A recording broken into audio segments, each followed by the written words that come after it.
In the spring of 1994, a very specific type of hysteria took over Duke University. This wasn't just about exams. It was about basketball. Duke had made it to the Final Four. Every student wanted a ticket. But the stadium was small, and the demand was impossible. So the university held a lottery. Thousands of students entered. Only a few dozen won. What happened next created one of the most confusing economic anomalies ever recorded.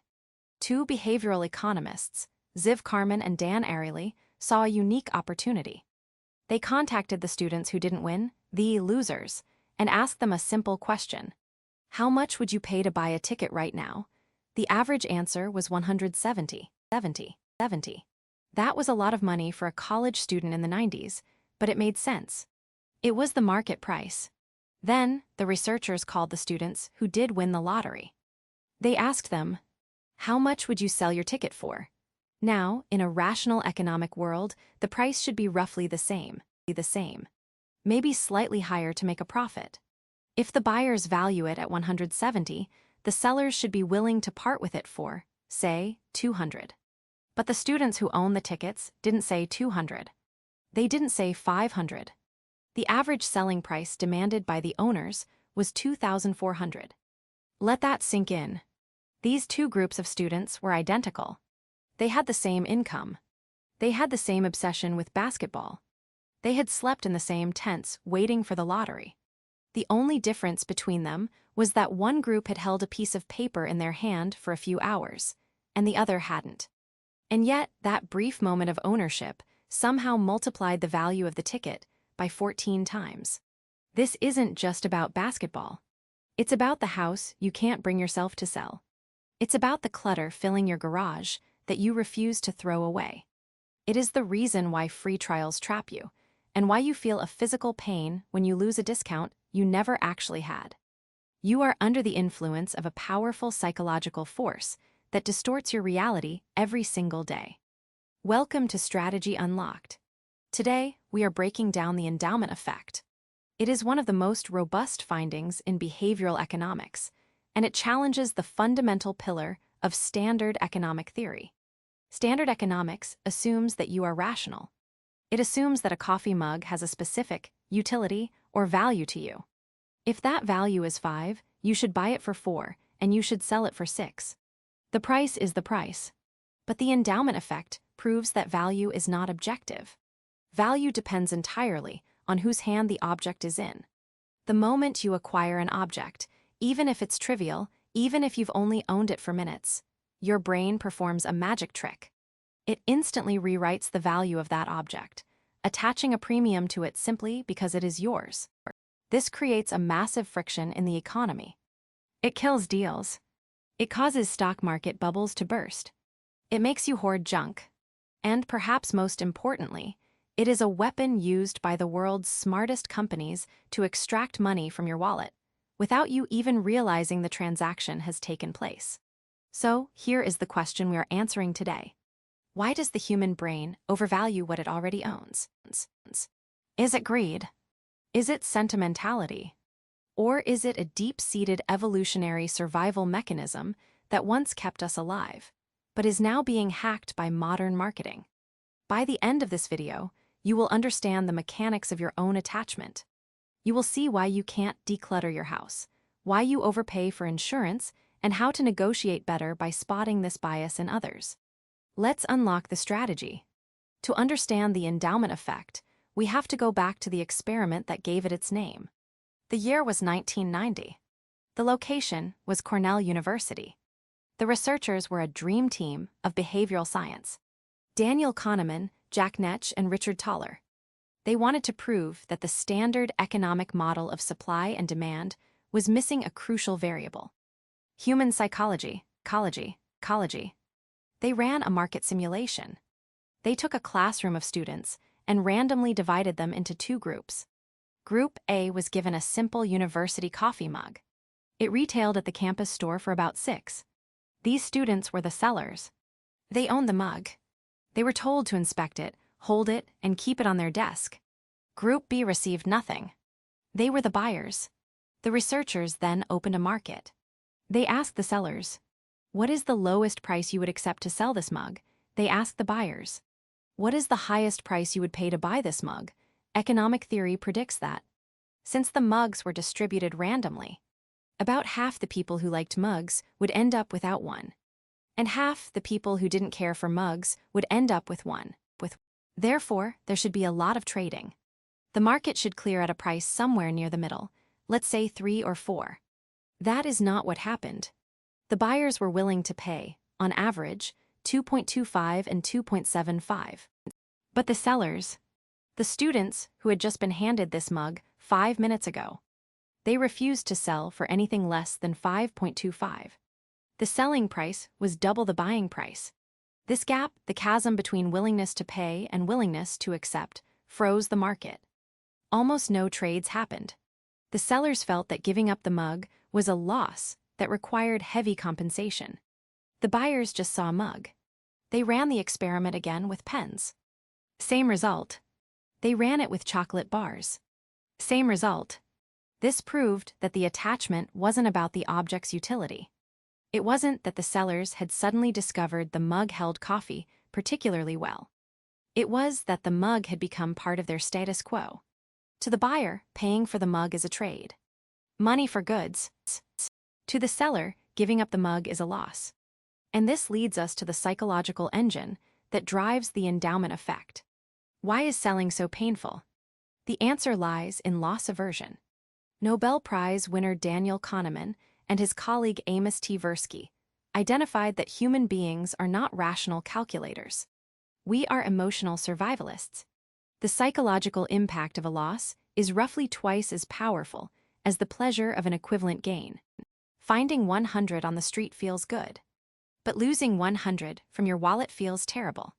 In fact, the pain of losing that 100 is far more intense than the happiness of finding it. When you own something, whether it's a coffee mug, a house, or a stock portfolio, it becomes part of your current state, your reference point. Giving it up counts as a loss. Let's look at the housing market. This is where the endowment effect costs people real money. In a 2012 study, researchers analyzed the behavior of homeowners in Boston during a market downturn. They found that people who were trying to sell their homes had a wildly inflated idea of what the house was worth compared to the market. Sellers were anchoring their price not on the market reality, but on their own memories, their renovations, and, crucially, the price they had originally paid. They viewed a lower price not as a market adjustment, but as a personal loss. The result? Properties sat on the market for months. By refusing to lower the price to meet the market, these sellers ended up losing more money in carrying costs, taxes, and missed opportunities than if they had just sold at the market rate. The endowment effect made them hold a losing asset because the pain of realizing the loss was too great. This is also why you hold onto bad stocks. If you bought a stock at 100 and it drops to 80, a rational actor would ask, is this stock worth 80 today? If not, I should sell, but you don't think like a rational actor. You think like an owner. You say, I can't sell now, I'd be losing 20. So you hold it, waiting for it to bounce back. You are endowed with the stock. You overvalue it because you own it. Meanwhile, if you didn't own that stock, you would never buy it at 80. You are trapped by your own history of ownership. But the endowment effect isn't just about loss. It's also about effort. Have you ever wondered why that crooked bookshelf you built yourself feels more valuable to you than a perfect one you bought from a high-end furniture store? In 2011, researchers Michael Norton, Daniel Machon, and Dan Ariely published a paper titled The IKEA Effect. When labor leads to love, they asked participants to assemble simple IKEA storage boxes. Then, they asked the participants how much they would pay to keep the box they just built. They also asked a separate group how much they would pay for a pre-assembled, identical box built by an expert. Logic dictates the expert box is better. It's built perfectly. The participant's box probably has a loose screw or a scratch. Yet, the participants were willing to pay 63 more for the box they built themselves. When we put work into something, we confuse the quality of the object with the quality of our effort. We see our own competence reflected in the object. It becomes an extension of the self. This is a specific flavor of the endowment effect. It explains why entrepreneurs overvalue their startups. They have poured blood, sweat, and tears into the business. When a buyer comes along with a fair offer, the entrepreneur is insulted. They don't understand what this is worth, they say. Actually, the buyer understands exactly what it's worth to the market. The entrepreneur is pricing in their own sleepless nights. The market does not pay for your sleepless nights. It pays for the product. But the endowment effect blinds us to this distinction. Now that we understand the psychology, let's look at how this is used against you. Companies know that if they can get you to feel a sense of ownership, even for a second, they have you hooked. They know that once the endowment effect kicks in, you will pay more to keep the product than you would have paid to buy it. This is the strategy behind the free trial. When you sign up for a 30-day free trial of a streaming service or a software tool, you tell yourself, I'll just try it out. If I don't use it, I'll cancel. Rational you thinks this is a try before you buy situation. But the company is playing a different game. During those 30 days, you customize your profile. You build a playlist. You save your favorite shows. You input your data. By day 29, the service is no longer a potential purchase. It is part of your endowment. It is yours. When the trial ends, the decision isn't should I buy this? The decision is do I want to lose this? And as we know, we hate losing things. The endowment effect shifts the frame from gaining a subscription to losing my playlists. Consider the home try-on model popularized by Warby Parker. They send you 5 pairs of glasses for free. You try them on in your own mirror. You wear them to dinner. You ask your spouse what they think. By the time you have to send them back, they are already your glasses. The physical act of holding them creates the endowment. Sending them back feels like a loss. So you buy them. This even works in the digital realm. Video games are masters of this. They give you a starter pack of items. They let you customize your avatar. Once you have spent hours building a character, that digital collection of pixels has immense value to you. You will pay real money to protect it, upgrade it, or save it. This is why Freemium models generate billions of dollars.